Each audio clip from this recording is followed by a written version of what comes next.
A continuación, Tiempos y Mundos.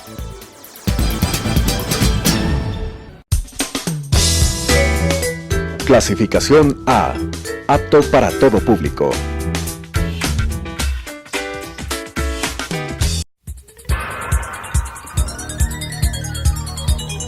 Las opiniones vertidas en este espacio por la producción y dirección del programa son de exclusiva responsabilidad de sus autores y de quienes intervienen en ellos.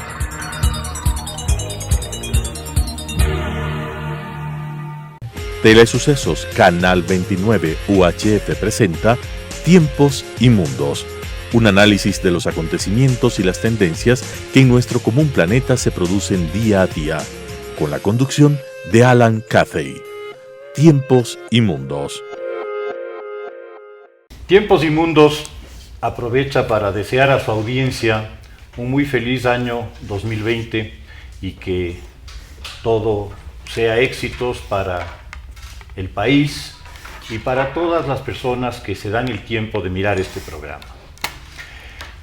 Hoy vamos a tratar un tema que ha estado en primeras planas y en los titulares de todo el mundo, en torno a la crisis que en el Medio Oriente se ha estado viviendo entre la última semana de diciembre y lo que va transcurrido del mes de enero, a raíz de la muerte, del asesinato del general Qasem Soleimani en el aeropuerto de Bagdad por parte de las Fuerzas Armadas norteamericanas por medio de un dron. El general Soleimani, evidentemente un personaje muy carismático en su país, estaba considerado en Irán como el segundo hombre más poderoso del país. Comandaba un opaco y muy independiente organismo, parte de la milicia llamada Guardianes de la Revolución. Los Guardianes de la Revolución son una milicia que nace durante la lucha de los fundamentalistas islámicos de Khomeini en contra del Shah de Irán. Y cuando finalmente lo derrocan, el gobierno se cuida mucho, el nuevo gobierno se cuida mucho de nunca desmantelar esta milicia y la convierte en un brazo armado del gobierno, no del Estado iraní. El Estado iraní tiene entonces en realidad dos instancias en el plano de seguridad y de Fuerzas Armadas, las Fuerzas Armadas tradicionales y esta milicia, esta Guardia Republicana, que tiene 175,000 hombres muy bien armados, muy bien entrenados y que están a las órdenes directas del gobierno clerical iraní.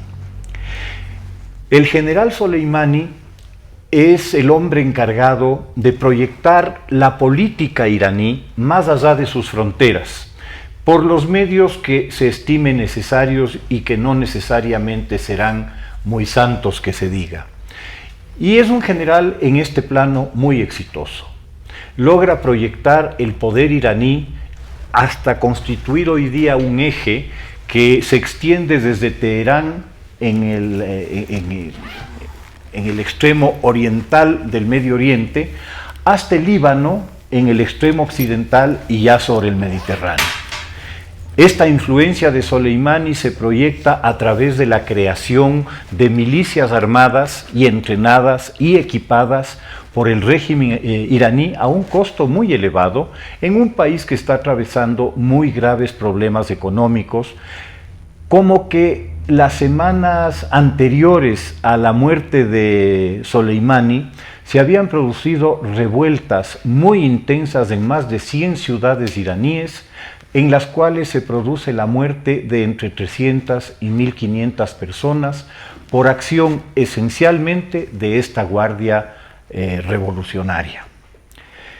El personaje indudablemente es un personaje de gran ascendiente en su país y su muerte ha conmocionado a Irán y como efecto colateral ha determinado que el país vuelva a unirse en torno a proclamas nacionalistas y a proclamas religiosas que de cierta manera han ido opacando y desapareciendo las protestas que la población iraní tiene respecto de las políticas del régimen.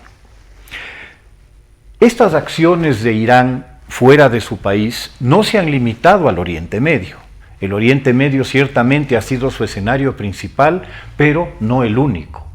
Y esto responde a las necesidades estratégicas de Irán en varios aspectos. El uno, elementos que se requieren para su programa nuclear, elementos que se requieren para su programa misilístico, y la necesidad de lavar sus activos por las restricciones que al comercio iraní imponen los Estados Unidos y las Naciones Unidas hasta que se firmara el acuerdo fallido, lamentablemente, para evitar la nuclearización de Irán y que Irán se convierta en un actor más del club nuclear en el mundo. Estas acciones se han extendido, como decía hace un momento, a numerosos países del mundo, no necesariamente islámicos, e inclusive esa influencia islámica iraní ha llegado a América Latina. Sobre este tema, la influencia de Irán y las acciones de la inteligencia iraní en América Latina, vamos a conversar con el coronel Mario Pazmiño, un profundo conocedor de los temas de seguridad. Mario, bienvenido, un feliz año. Un feliz año para ti también y para tu audiencia, lo mejor de lo mejor este año 2020. Creo que el tema es sumamente interesante y me parece que la situación que está viviendo Medio Oriente al momento, al margen de esta escalada de violencia que se está generando allá, y más que escalada de violencia, yo diría una situación de demostración de fuerza entre dos potencias, en el uno la primera potencia mundial, los Estados Unidos, y por el otro lado de Irán, que trata también de hacer prevalecer su hegemonía dentro de Medio Oriente y tratar de dar un ejemplo al resto de los países y al resto de la comunidad musulmana, islámica, de indicarles que hay una fuerza, hay un país que está y que va a hacer respetar el Islam y que va a hacer respetar todos los preceptos establecidos, y que no va a permitir, por otro lado, la injerencia y la participación de Occidente dentro de este escenario geográfico. Bajo ese concepto, y haciendo acopio de lo que tú acabas de mencionar hace un momento en un resumen formidable de lo que ha sido la fuerza Quds, como nace en 1979, cuando se da el derrocamiento del Shah, y desde ahí comienza a estructurarse esta milicia, como tú bien lo has dicho, que se encarga directamente, básicamente, de tres cosas, diría yo. La primera es de defender el proceso revolucionario islámico dentro de Irán, ser el brazo armado de esta parte, diría, teológica de Irán, por un lado. Por otro lado, trasladar toda esta influencia del Islam hacia el resto del mundo. Y el tercero es el de realizar operaciones encubiertas de selección de blancos y ejecución de operaciones a través de sus tentáculos. Los tentáculos son básicamente tres grupos que están claramente definidos en cooperación directamente con la fuerza Quds: Hezbollah, Hamas, y el otro que es interesante también es la Yihad Islámica Palestina. Los tres elementos son los que están vinculados directamente, reciben el apoyo económico, reciben financiamiento, entrenamiento, organización, armas y armamento también, y reciben también inteligencia por parte de la fuerza Quds, porque la fuerza Quds tiene algo particular, o Al-Quds como lo llaman allá, pero la fuerza Quds tiene algo interesante. La influencia que tiene dentro de Irán es sumamente importante. Se ganó un sitial tremendo luego de la guerra con Irak, con la guerra con Israel, con la guerra en Siria. Ha ido escalando un posicionamiento sumamente importante, y más que todo en la importancia táctica militar, sino también por el tipo de ferocidad con la que combate y el tipo de yo diría, de acciones violentas contra la población en las zonas ocupadas, generando un clima de terror, y es por eso que es reconocido a nivel de Medio Oriente y también a nivel internacional. Pero estos elementos se conjugan básicamente el momento que sube en 1988 Hassan Soleimani a tomar el control, es nombrado por la ayatolá como un jefe militar que había tenido una trayectoria brillante en estos conflictos, y le encargan hacerse cargo de una de las partes de esta fuerza revolucionaria islámica, de esta milicia revolucionaria islámica. Y él pasó 20 años como comandante de esta fuerza, pero él no solo se queda en el entorno geopolítico regional de Medio Oriente. Él dice, no señores, las misiones que yo tengo son claras. Tengo que trasladar el Islam al resto del mundo. Tengo que buscar los objetivos claramente definidos contra intereses norteamericanos e israelitas. Por lo tanto, tengo que ampliarme.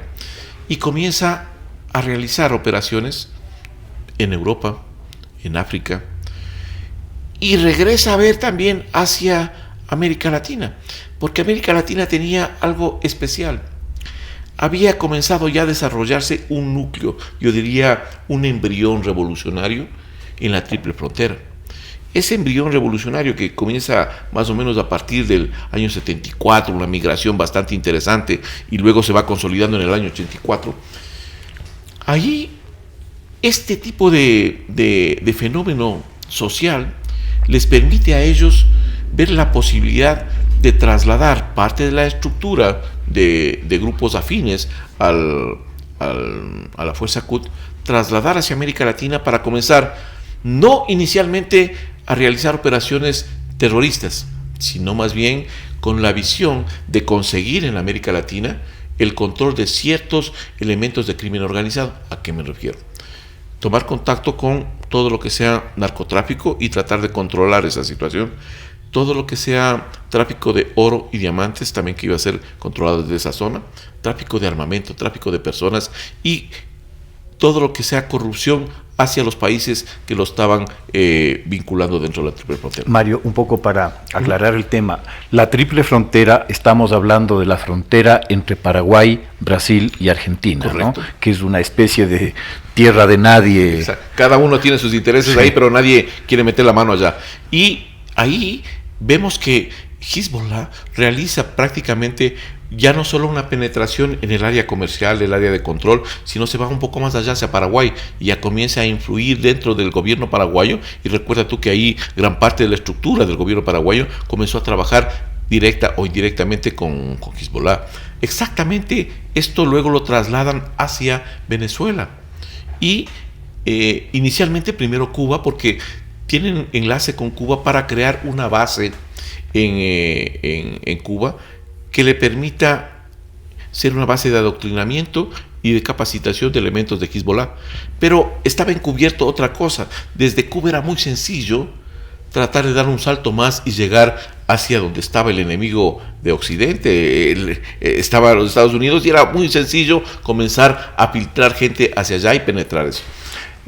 En este tema, yo recuerdo, se produce en la Argentina un atentado terrible contra la AMIA, y en este atentado parece que más allá de cualquier duda está demostrada la participación de la inteligencia iraní.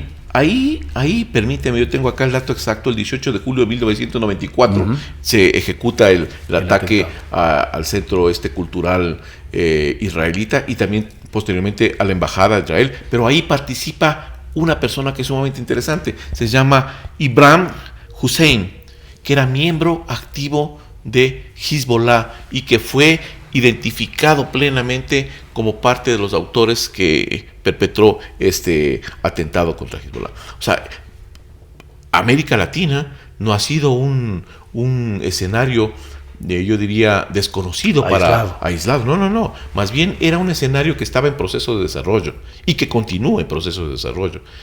Pero Cuba llega a hacer ciertos acuerdos de esta capacitación con Hezbollah, pero no lo desarrollan mucho más.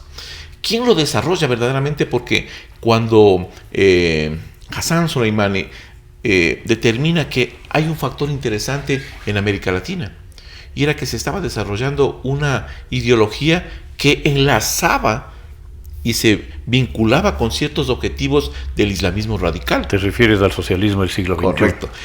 había aparecido ya algunas ideas del socialismo del siglo XXI, y ese socialismo del siglo XXI, entre otras cosas, quería básicamente destruir al imperio, quitarle la incidencia en la región, preceptos y objetivos que también los perseguía el islamismo radical y también lo perseguía, por otro lado, la fuerza Quds.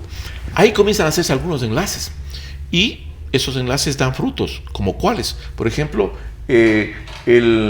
la instalación en Isla Margarita de un refugio y consolidación de una base operativa de Hezbollah bajo el auspicio, bajo la protección de Hugo Chávez, y al momento continúa esa misma base bajo la protección de Nicolás Maduro, por un lado. Por otro lado, recordemos quién es el presidente de Venezuela, Taraj al-Azim, de Siria.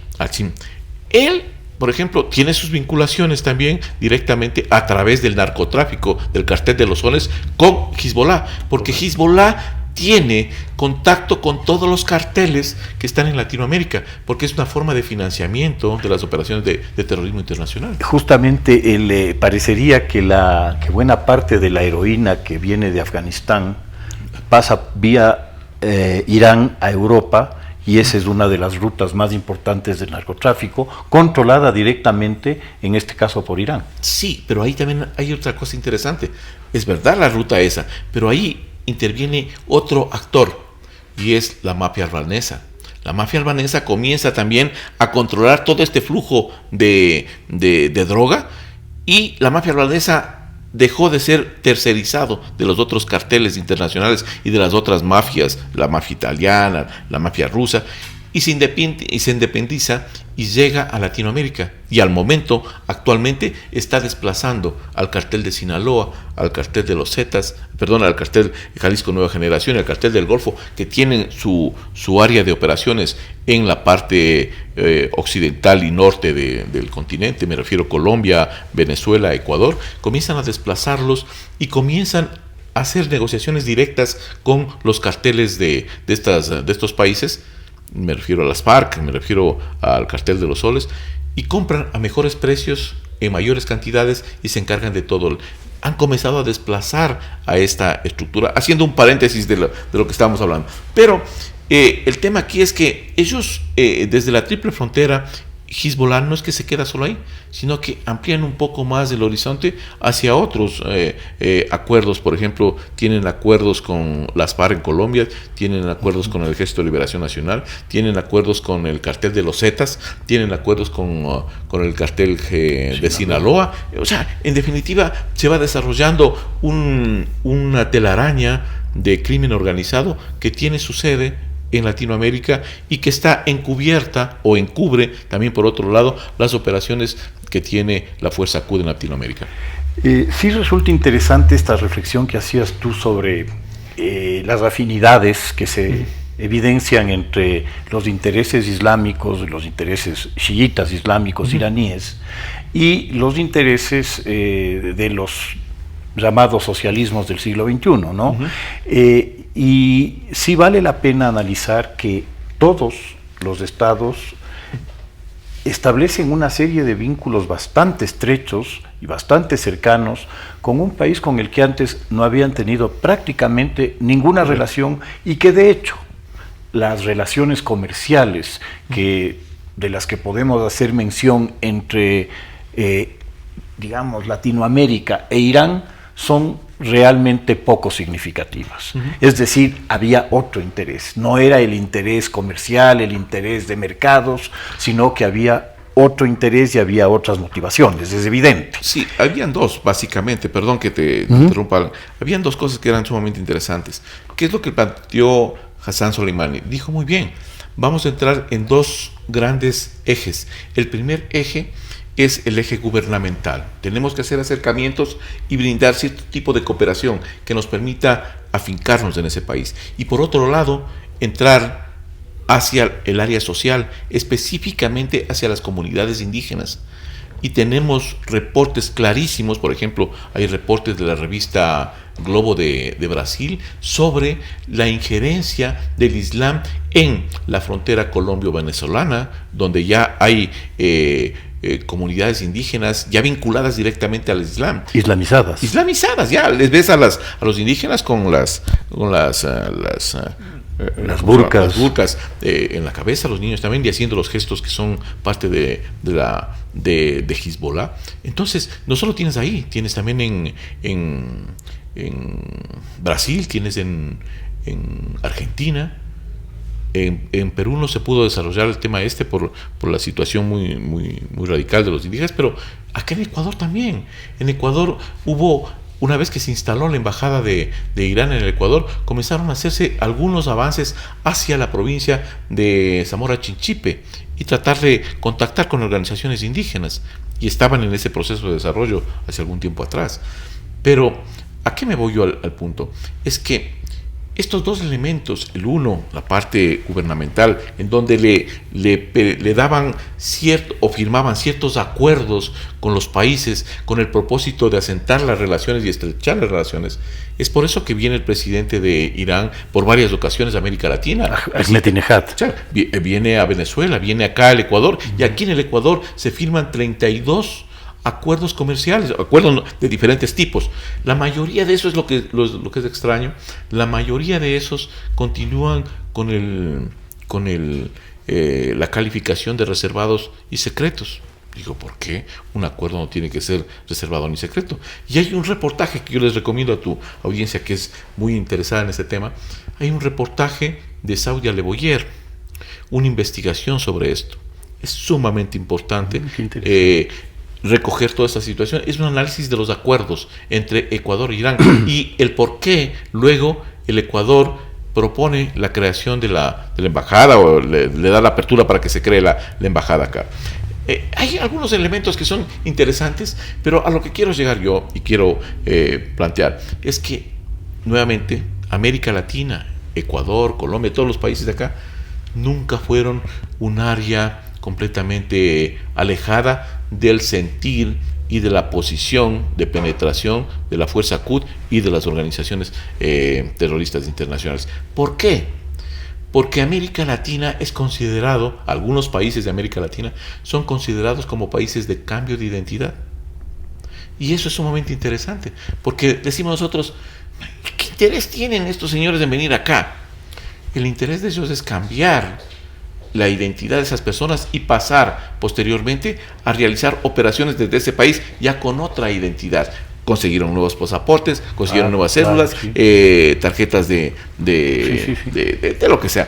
Entonces ya desde ahí van cambiando de identidad y pueden tranquilamente comenzar a operar con otra identidad como ecuatorianos o como venezolanos o colombianos ya en Estados Unidos, en el país donde se vayan a hacer. Me pareció tan curioso, justamente estuve leyendo hoy día una información respecto de la visita que el alto mando venezolano, incluido el ministro de Defensa, hacen a la embajada iraní en Caracas para expresar el pesar por la muerte del compañero revolucionario Soleimán. Ahí te puedes dar cuenta del nivel de penetración que existe ahí. Es un nivel de penetración sumamente fuerte, y hay un interés también directo entre los países, ¿no? Eso es muy grave. Bueno, esto es muy decidor, ¿no? Es muy claro la relación que existe allá. Hay también algunos políticos que ya hablan de que necesitamos presentar nosotros también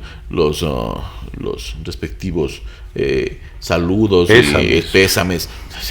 O sea, hay que ubicarse en los escenarios, ¿no? Les digo yo, pero bueno, así es la cosmovisión nuestra, y así también es el parte del sentir de los ecuatorianos y los latinoamericanos. Te agradezco muchísimo, Mario. Realmente ha sido muy interesante y muy esclarecedor conversar sobre el tema. Creo que esto va a dar cuerda para rato, así que sabes que te estaré molestando. Muchas gracias. Gracias a ti. Las opiniones vertidas en este espacio por la producción y dirección del programa son de exclusiva responsabilidad de sus autores y de quienes intervienen en ellos.